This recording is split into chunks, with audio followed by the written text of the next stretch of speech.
schools. Very soon after that, an even bigger destabilizing factor is that there's a huge drought in 1974-75, 2 years in a row, which just devastates the interior pastoral economy. Everyone's cattle and camels are dying. 90,000 people were resettled in a huge government program. The government in some ways saw this as a chance to further that agenda to eradicate clanism. And so they took 90,000 of these pastoralists and they resettled them in cooperatives that they formed, agricultural cooperatives and fishing cooperatives. And so all of these pastoralists were suddenly supposed to become farmers or fishermen. It actually worked to an extent with some of the agricultural co-ops, but the fishing co-ops never worked out. They just weren't comfortable on the ocean. But a big fishing co-op was established in Brava, and about 5,000 people were settled there. Remember, I said that probably the total population of Brava was maybe around 20,000, 25 at the most. So you can imagine this is like a 25% increase in the population of the town. And these are all people who don't know anything about Bravanese culture, don't speak a word of Chimwiini. These are Somali-speaking pastoralists. The co-op completely fails, but many of those people, of course, remain in the area because they have nowhere else to go. And so we get this big influx of ethnic Somalis and Somali now being spoken. From what I've heard and what I've talked to people about, they say around this time is when you start to hear Somali being spoken in some public places like at the market and things. Because again, there was a high level of bilingualism anyway, introduced to that large numbers of monolingual Somalis, and you have a recipe for Somali becoming a much more commonly used language. It's interesting to think about what might have happened at this point had things simply continued in this way. Would this have been enough to lead to the decline of complete decline of Chimwiini in Brava? We will never know because it turned out not to matter very much because the Somali Civil War started in the late 80s. And in 1991, Bahre was overthrown. Rival clan-based factions and later radical Islamist groups start fighting for power. Those are those clans, those clan-based factions, the ones that scientific socialism was going to eradicate. We can see now how instituting that kind of linguistic policy really works. Minority groups in Somalia were heavily persecuted very early on in the war, as is often the case in these things. But groups like the Bravanese were heavily persecuted. They've always been seen by the majority groups as kind of outsiders, even though they were on the coast before the Somalis got there. And other groups in the south as well, people known as the Somali Bantu, who don't speak a Bantu language, but that's their ethnic designation. And so these people all fled by the thousands.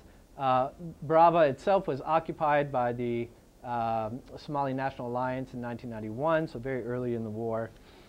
There was a large massacre there at one of the mosques. Reports are that thousands of women were raped.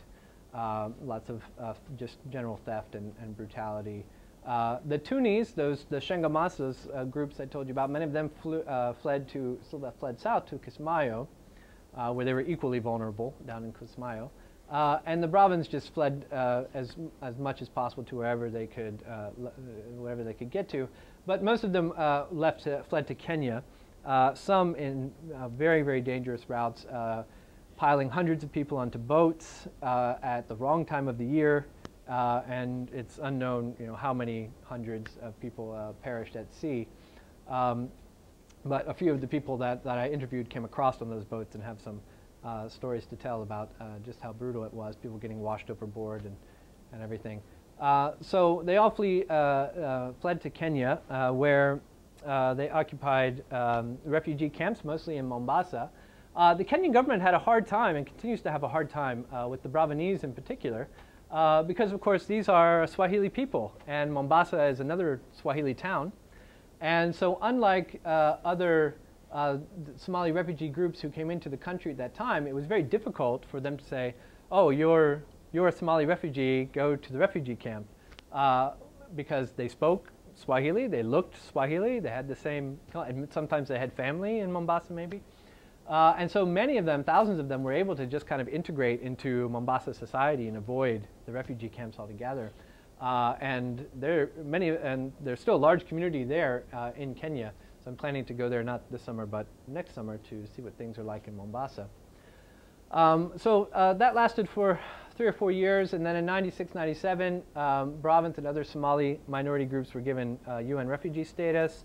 6,000 or 7,000 were taken by the United States, immigrated to the US, even more to the UK. And again, if you think about, here I'm just talking about Brahmanese, there were tens of thousands of Somali refugees taken in, but 6,000 or 7,000 Brahmanese. If you think about it, that's about a third of the original Brahmanese culture. Right? Perhaps 1,000 or 2,000 Brahmanese remain there in Brava. There are still Chimwiini speakers in Brava. Today, Al-Shabaab controls the town. This is a militant Islamist group that's connected to Al-Qaeda.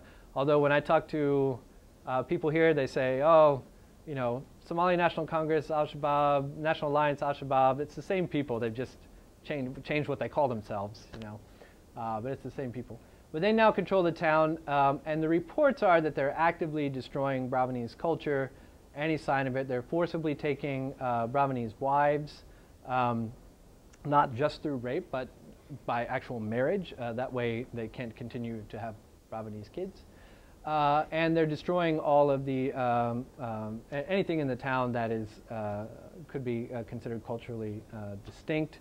And so even though there are still Chimwiini speakers there, the outlook in Brava itself is not good for the language to continue there. And of course, it's actively discouraged the language to be actually used in public in the town. Here's a picture that someone sent me. This is one of the famous mosques in Brava, or was one of the famous mosques in Brava that was hundreds of years old and has been completely destroyed. Not because of any kind of battle that took place there. Bravanese had, when all of this happened, Bravanese had no weapons to defend themselves, no alliances that they could depend on to help them defend themselves. These are, again, these are traders and artisans, not people with weapons. This was done purely as a way to destroy Bravanese culture and systematically eradicate it. So that's what's going on in Brava there, but for Chimwiini today, the language, the largest communities of speakers are in Atlanta, Georgia, Columbus, Ohio, in London, which also includes Manchester, and Mombasa. I've visited Atlanta and Columbus and a smaller community in St. Louis. They're marginalized, though, even within the larger Somali refugee communities. Like I said, huge groups of refugees came. The United States in particular has taken in tens of thousands of Somali refugees. I think the only country that has more refugees in the U.S. is Vietnam from the 70s.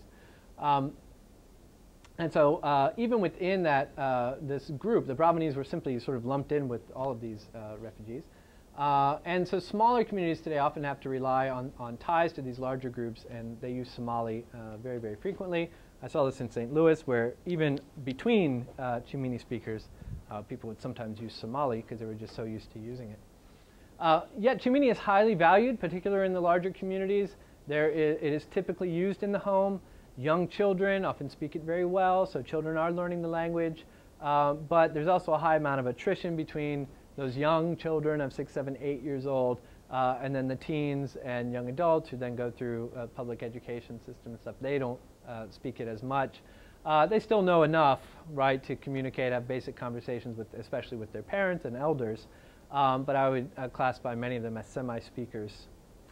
There is a wide recognition of the language loss. People understand that this is happening, and they don't want it to happen. So there is a lot of effort to pass the language on to children, but it becomes very difficult in those kinds of circumstances to try and make sure that that happens.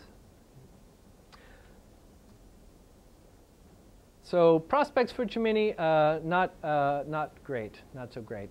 From what in talking to people, from what I've learned, I think if there is sort of hope for a more permanent community of speakers, it's probably in London. There seems to be a very large group there of 5,000 or 6,000 speakers who are fairly cohesive, very active. They have multimedia websites that they've produced in Chimwiini on their own. They even have like a Chimwiini news channel where they do the news, sit behind a desk and do the news in Chimwiini. There's a newsletter, I'm told. I yet to get a copy of it, but a regular newsletter is supposedly being published in Chimwiini.